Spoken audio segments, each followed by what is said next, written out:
As a Shadow Minister for Child Protection, I have heard that the rising fuel costs are adding significant pressures on carers who are caring for our state's most vulnerable children, and these carers are already feeling the pinch in this cost of living crisis. I've been told by the Carer Project that carers are being forced to reduce essential services for children, cancel activities, and delay or reduce therapy support. Some have now shifted to telehealth or Zoom services due to these cost pressures. I've also been advised that some carers are now accessing food banks and charitable supports.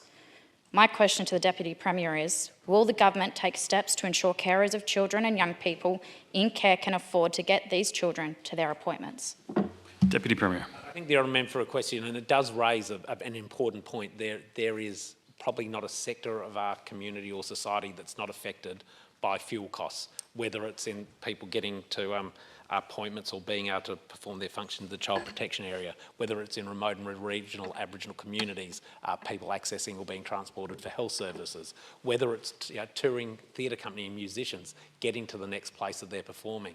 Right across the sector, right across our society, rising fuel costs have an impact and have a very distinct impact. That's exactly why, Mr President, we've been strong supporters of the reduction that we've seen in the fuel excise, the federal fuel excise that's included not just the Commonwealth taking a significant hit in what they collect in fuel excise, but also states in relation to the GST that's charged on fuel. I think that's a response. I think that's a responsible thing to do, and I thank the federal Labor government and also the leadership of the South Australian Labor leader Peter Malinauskas in this area.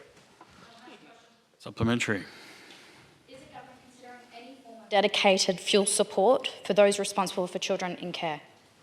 As I've said, that's exactly what we have done in relation to taking the hit on the GST that states receive. I will listen to it.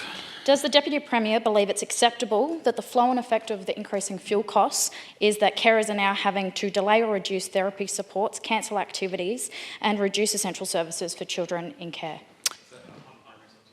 Repeat, right across our society, right across all sorts of, nearly every sector is touched by rising fuel prices. That's exactly why I think it was completely justified to make sure that there is a reduction in the excise that's charged on fuel.